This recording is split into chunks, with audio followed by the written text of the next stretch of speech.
Aloha and welcome to this segment on tutoring using the four-step process. In this situation or tutoring scenario, a tutoring session has just started. We have our tutor here and we have our tutee here.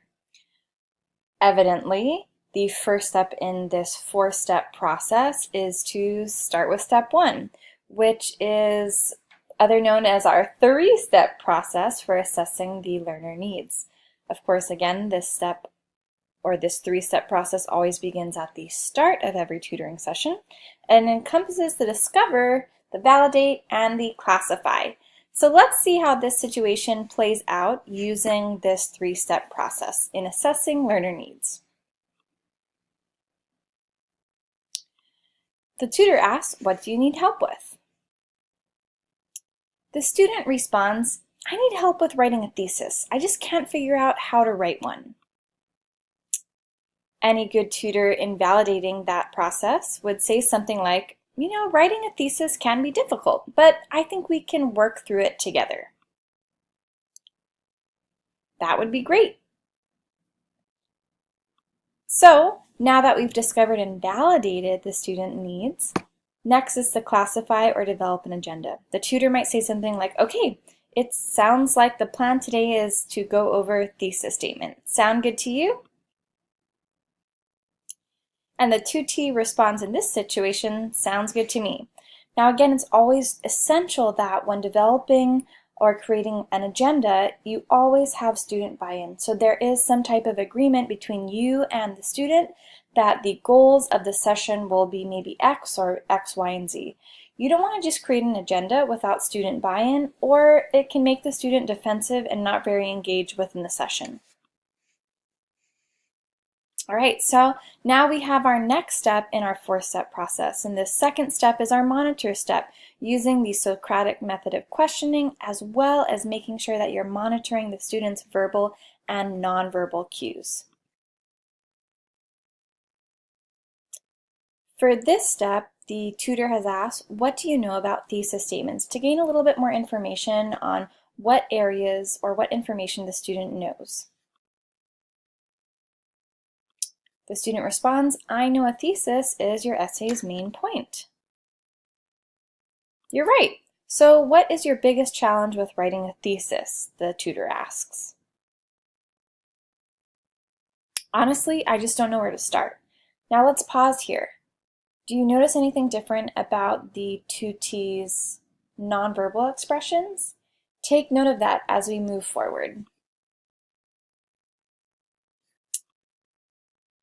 The tutor responds, "Don't worry, let's talk a little bit more about thesis statements." All right, so now we're at our third step, which is the tutoring method step. Again, we notice that the student has had some changes in his nonverbal expression. So we need to figure out as the tutor how to adjust the tutoring session to kind of meet that student's needs. This section is all about discerning, again through monitoring and getting feedback from the questions that you asked in step 2. The student here seems to need a little bit of encouragement in his or her ability to get through an assignment. Now there could be a couple of different tutoring methods that you might want to try. Let's see what this tutor decides. It looks like she seems to think that the student might need an ally. So she's going to try and utilize the ally method for at least a part of the tutoring session. Okay, so now that we've gone through step 1, step 2, and step 3, our fourth step is the assist or the implementation step. So this tutor asks or says, "In order to create a thesis, let's talk a little bit more about your essay. What are you writing about?" Again, we have to remember that this fourth step is all about doing, active doing. So it looks like this tutor is trying to get the student brainstorming and get a little bit more information out to figure out how to really tackle developing a thesis statement for this particular student's essay. After asking the question, the tutee responds, "I'm writing an essay on Hallmark Christmas movies as a literary genre." Again, in utilizing the ally method, the tutor decides to reinforce the two T's statement by offering some positive reinforcement or encouragement. So she states, wow, that's really cool. I think that's a really cool and unique idea.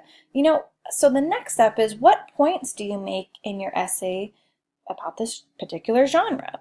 So again, the tutor here is trying to really brainstorm out and get a little bit more information from the student. We do note that there is some type of nonverbal adjustment here as the student is thinking, and he ends up saying, well, I focus on music, Christmas decorations, and happy endings. Again, utilizing that ally method, the tutor here says, I think that's important information about your essay. Let's write that down because I think it should be included in your thesis statement. Now here, the tutor could do a couple of different things. She could continue brainstorming with the student. She could maybe create a model thesis statement or example and have the 2T try out different types of thesis statements and writing them down. She could also practice having the student just create a thesis statement. And maybe he actually is pretty strong at writing thesis statements and he's just not very confident in his abilities. So there's a plethora of different types of methods, activities, techniques, and whatnot that the tutor could really utilize within this step. Really, the important thing to note is that after getting to the fourth step, that doesn't mean that you're just finished and you're going to always stay on that fourth step until the end of the tutoring session. The beauty of this type of method or theory is that you can, at any point in the tutoring session, jump back and forth between different steps. So you might, as a tutor, jump back and forth between step 2 and step 4, or you might bounce between step 2 and step 3 and step 4, or maybe it's just step 2 and step 3. So really the whole idea and grasp of this model is that it's very fluid and it's moving. You're constantly doing different things and utilizing different techniques, skills, strategies, and methods to modify and customize the tutoring session. I think the biggest point to remember is that you do not have to stay on step 4. There's always the option and ability to move between steps. Again, what tutoring takes and what good tutors do is they really use their discernment. They notice nonverbal and verbal cues and they react to the different situations in which they're placed in within a tutoring session in order to best modify or customize the experience or the environment to best meet a particular student's needs.